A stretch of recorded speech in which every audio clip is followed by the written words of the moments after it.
ever slow up, no I don't take shit. I got no love for the fakeness. If you wanna play tough and wanna hate this, I'll always show up.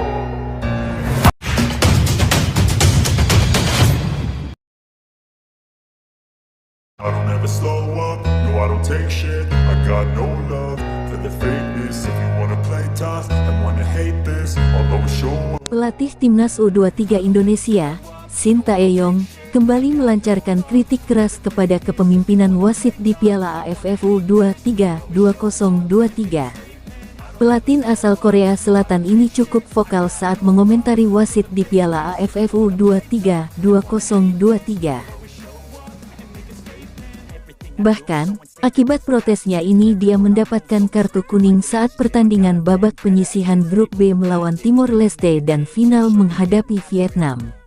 Di sesi jumpa pers juga dia sudah mengungkapkan bahwa wasit harusnya bisa adil.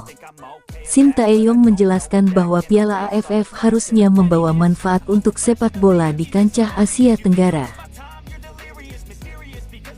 Ajang tersebut jadi sarana untuk pemain-pemain menambah pengalaman bertanding melawan tim-tim negara lain. Namun, pengadil lapangan menjadi faktor yang membuat tujuan tersebut tidak berjalan baik. Jadi memang AFF ini diadakan karena tujuan baik sebagai friendly match, kata Sintayong kepada media termasuk Minggu 27/8, ya jadi biar bisa ada perkembangan sepak bola ASEAN. Tetapi sampai sekarang masih bingung wasit kenapa menghancurkan pertandingan yang tujuannya baik seperti ini, ujar Sintayong. Pelatih berusia 52 tahun tersebut mencatat ada beberapa laga yang dianggap memihak satu klub. Saat melawan Malaysia, harusnya tim lawan tidak mendapatkan penalti. Saat itu, Fergus Tierney dijatuhkan Kadek Arel di kotak penalti.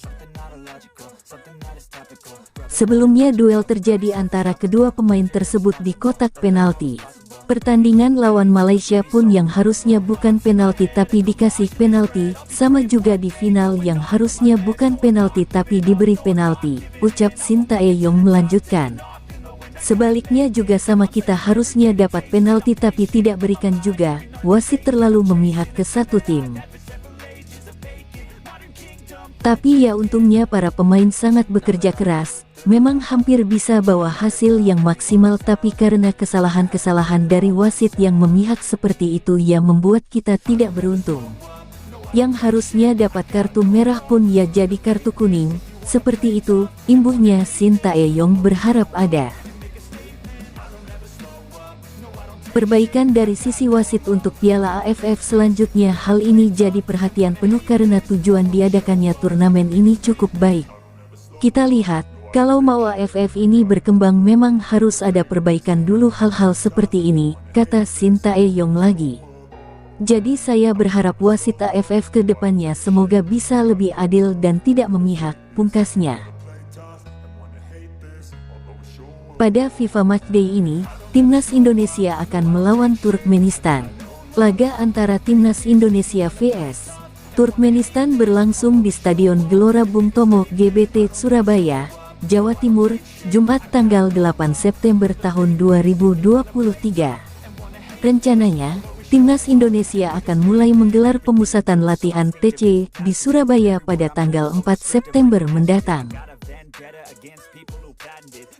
Salah satu pemain yang dipanggil, bek PSIS Semarang, Wahyu Prasetyo, mengaku bersyukur mendapat kepercayaan dari Sintayong. Wahyu Prasetyo yang bergabung dengan Timnas Indonesia dilirik berkat penampilan apiknya bersama PSIS. Tercatat, Wahyu Prasetyo tampil dalam 10 pertandingan Liga 1 tahun 2023 sampai tahun 2024. Yang pasti bersyukur, ucap Wahyu Prasetyo di laman resmi klub, selama tanggal 29 Agustus tahun 2023. Dan sangat senang dengan pemanggilan perdana saya di Timnas Indonesia, sambung pemain berusia 25 tahun itu. Dia pun berjanji akan tampil maksimal bersama Timnas Indonesia. Saya sendiri akan mengambil ilmu sebanyak-banyaknya serta berusaha untuk maksimal baik di latihan, tutur Wahyu Prasetyo. dan bertanding saat diberi kesempatan oleh pelatih, tutupnya. Adapun secara ranking FIFA, timnas Indonesia di bawah dari Turkmenistan. Timnas Indonesia kini menempati peringkat ke-150 sementara Turkmenistan menduduki urutan ke-138. Sebelumnya, pada FIFA Matchday Juni tahun 2023, timnas Indonesia menjalani 2 pertandingan pertama, menghadapi Palestina yang berakhir sama kuat 0-0 lalu pada pertandingan melawan Argentina, timnas Indonesia menelan kekalahan 0-2.